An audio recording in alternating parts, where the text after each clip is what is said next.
जय हिंद, नमस्कार। मैं इंजीनियर राजकुमार पासवान, युवा बिहार सेना पार्टी के राष्ट्रीय अध्यक्ष और राष्ट्रीय दुसाध परिषद दुसाध पासवान महारेला अभियान समिति के राष्ट्रीय संयोजक बोल रहा हूँ।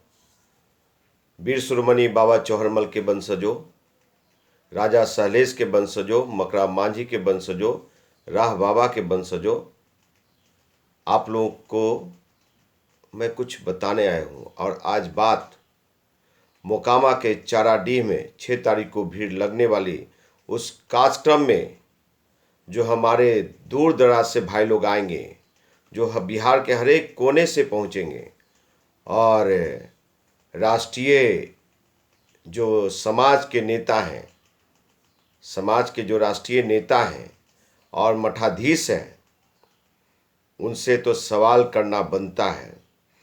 अगर आप सवाल नहीं पूछते हैं तो यानी कि आप समाज को सही आईना नहीं दिखा रहे हैं।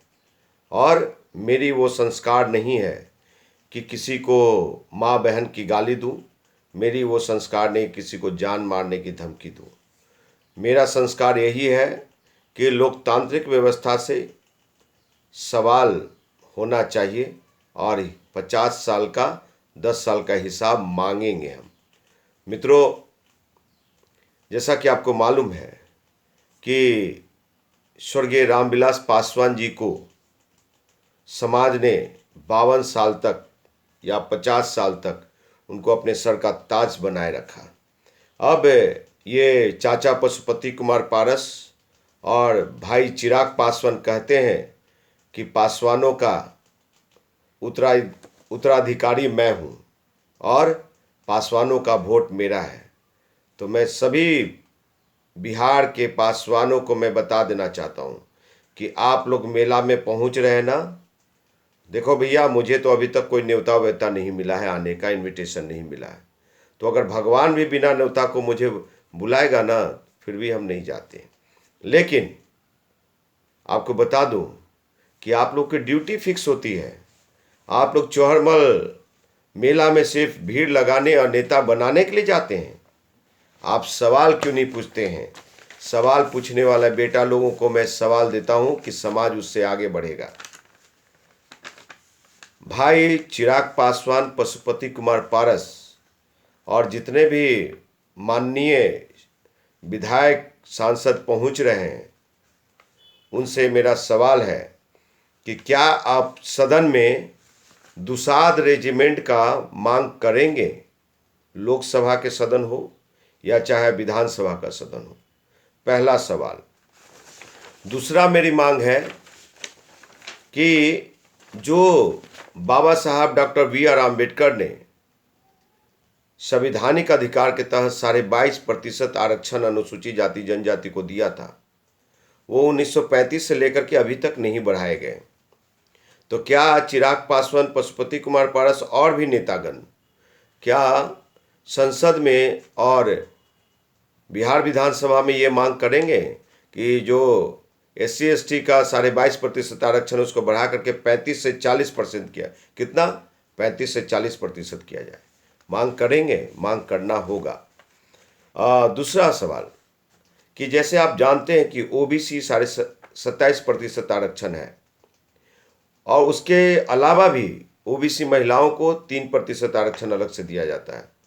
तो अगर अनुसूचित जाति जनजाति को 22.5% आरक्षण है तो हमारे समाज के अनुसूचित जाति जनजाति महिला बेटियों को अलग से आरक्षण नहीं है।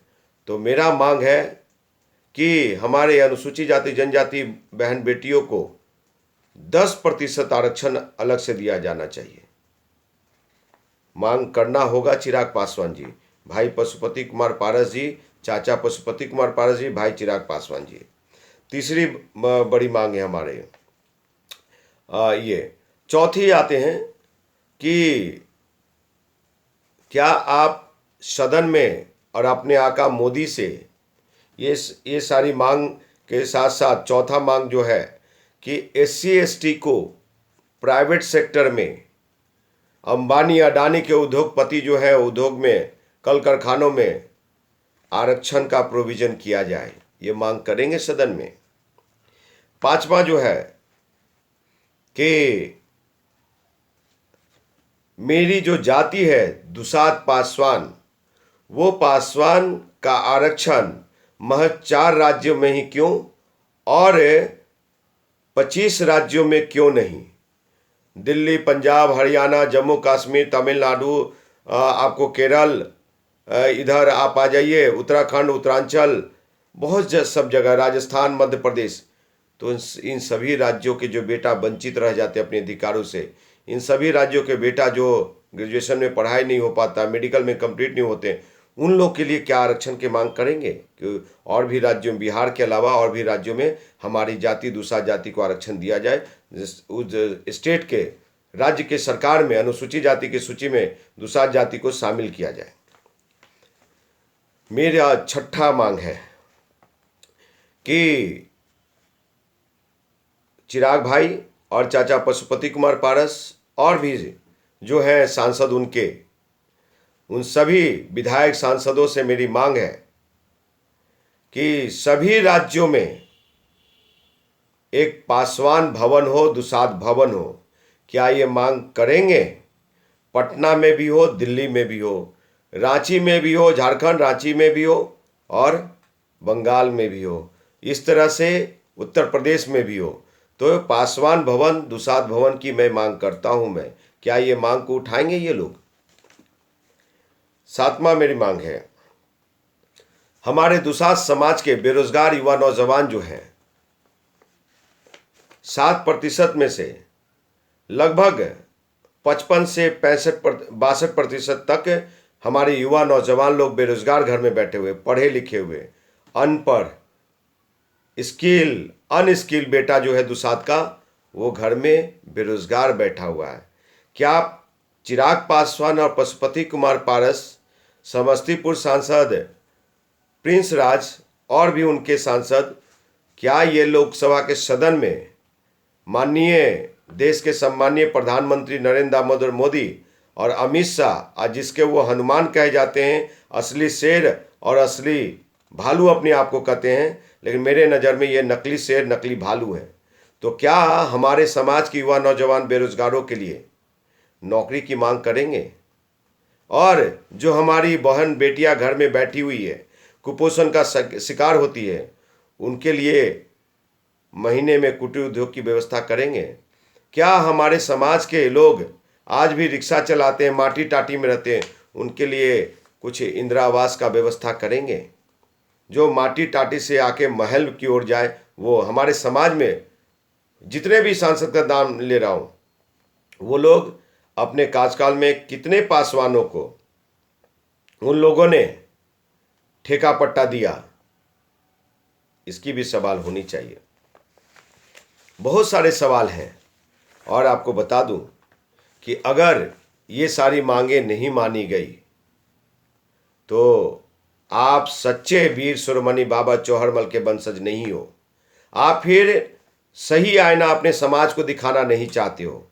अगर आप सवाल नहीं करोगे, आप फेसबुक के माध्यम से, अपने ट्विटर के माध्यम से करो, अगर आपकी उदारता, देखो लोकतांत्रिक व्यवस्था में विरोध करना जायज है, विरोध होना भी चाहिए। आप, जब मैं लोकसभा का कार्यकाल 5 साल मेरा हो जाएगा, विधायक में चाहे कहीं भी सदन में रहे, अगर मैं 5 काम नहीं किया तो युवा नौजवान लोग हमसे सवाल करें। सवाल लाजमी है, नहीं तो सिर्फ झूठी नकल नेता, मतलब कि नकली नेता और नकलची बंदरों का यहाँ पे कोई मतलब नहीं है। और जो लोग मुझे जान से मारने की धमकी और मुझे मोकामा में चैलेंज कर रहे हैं ना, तो कोई बात नहीं, आपकी खूबसूरती है, घर का संस्कार है आपका।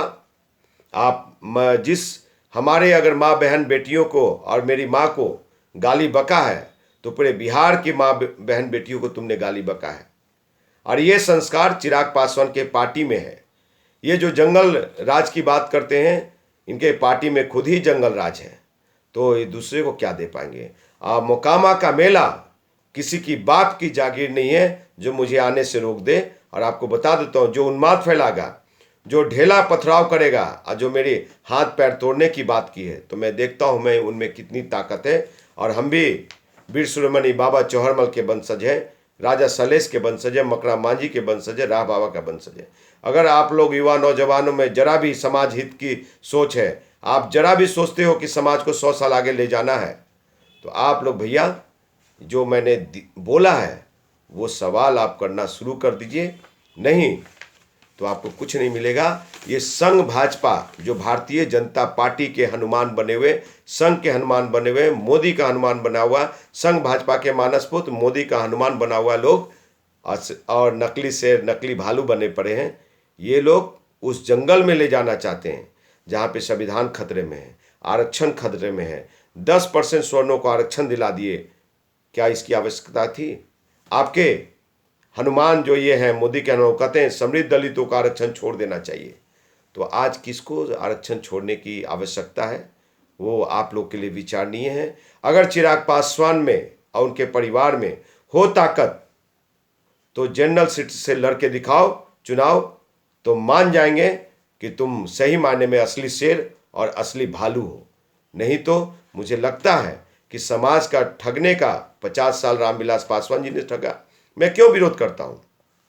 आप लोग कहते हो कि रामविलास पासवान जी ने बहुत काम किया। हाँ, किया है काम। वो जब 89 में योजना मंत्री बने, वो चाहते तो 2 लाख पासवानों को पूरे भारतवर्ष में चपरासी की नौकरी दे देते, नहीं दिया। वो 27% आरक्षण के लिए लड़े और ये फिर 90 के बाद परिवार को आगे बढ़ाने में लगे रहे। अंतिम समय में 10% आरक्षण दिया। 96 में जब रेल मंत्री बने 10%, अंतिम समय में 10% स्वर्णों का आरक्षण दिए। और 1996 में जब रेल मंत्री थे तो अरे भैया चिराग भाई, आपके पिताजी पत्थर टाड़ने में भी कम से कम 2 लाख लोगों, जो 2 लाख दुसाध है बिहार का, उसको पत्थर टाड़ने में नौकरी दे देते। वो नहीं दिया। पानी पिलाने में नौकरी देता, नहीं दिया। आपको बता दो, फिर टेलीकम्युनिकेशन मंत्री बने, दूरसंचार मंत्री। तो आपको बता दो कि उस समय भी रामविलास पासवान जी तार खींचने में, खलासी में और माली में, इस सब में, खलासी में रखा देते, चपरासी में रखा देते। बहुत मेरा पासवान समाज आगे बढ़ जाता 100 साल आगे, लेकिन नहीं किया। हाजीपुर में दिया नेपेट सेपेट होटल मैनेजमेंट। तो इन सबों में हाजीपुर के कितने बेटा लोग पढ़ते हैं? इन सबों में हमारे नेपेट सेपेट में कितने बच्चे लोग को रोजी रोजगार और पढ़ाई लिखाई, और ये रेलवे जोन में कितने लोग नौकरी कर रहे हैं?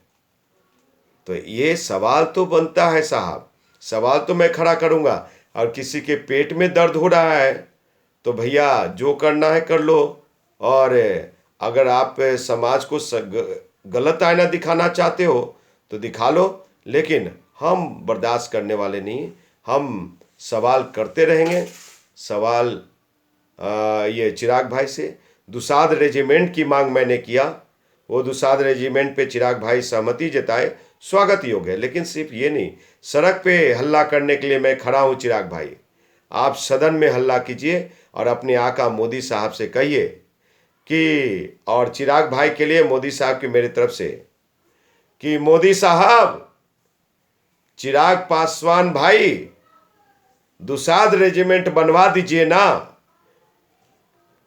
झोला भर के मेडल पहुंचा देंगे। सरहद पार से जितनी गोलियां आएंगी सीना हम लगा देंगे।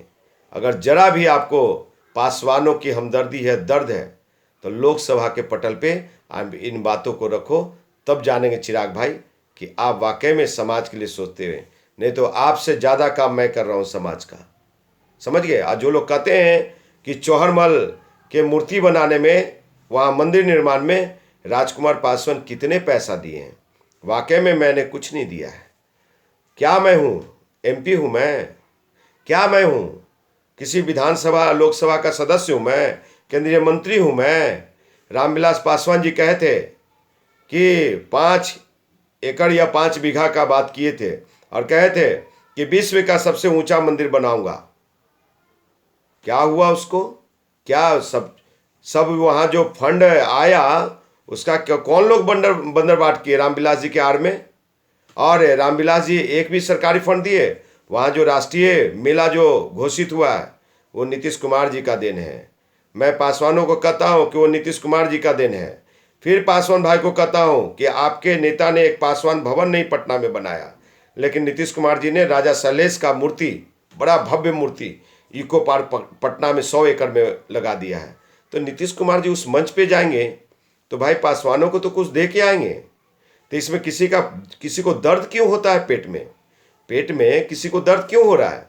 तो ये नहीं चाहते, ये चाहते हैं जिस तरह से रामविलास पासवान जी का सोच था और नेताओं का सोच है कि मैं और मेरा परिवार और सब अनपढ़ बन के रहे, मेरा पैर छुए, जय हुजूरी जिंदाबाद करते रहे। वो चीज़ राजकुमार पासवान नहीं चलने देगा, नहीं होने देगा।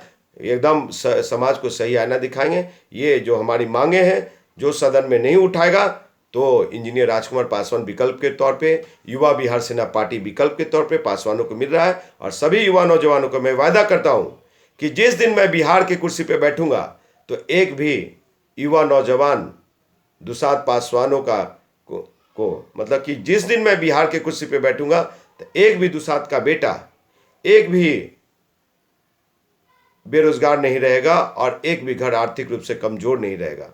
तो और बिहार के 13 करोड़ आवाम का जो युवा नौजवान है, माताएं बहनें हैं, उन सब के लिए बेहतर शिक्षा, बेहतर चिकित्सा, उद्योग धंधा सब चीज़ करेंगे। हमारी चीज़ों को चिराग हाईजैक करके और बोलते हैं, लेकिन ये तो विचारणीय समाज भी जानते हैं। बहुत सारे समाज के ऐसे हमारे आदरणीय पूजनीय सब लोग हैं जो कि मुस्कुराते हैं कि इंजीनियर राजकुमार पासवान जो बोलता है वही चिराग पासवान बोलने का काम करते हैं, उन्हीं के एजेंडा को हाईजैक करते हैं। चलो कोई बात नहीं, समाज का काम होना चाहिए, उदारता ये होनी चाहिए, समझे।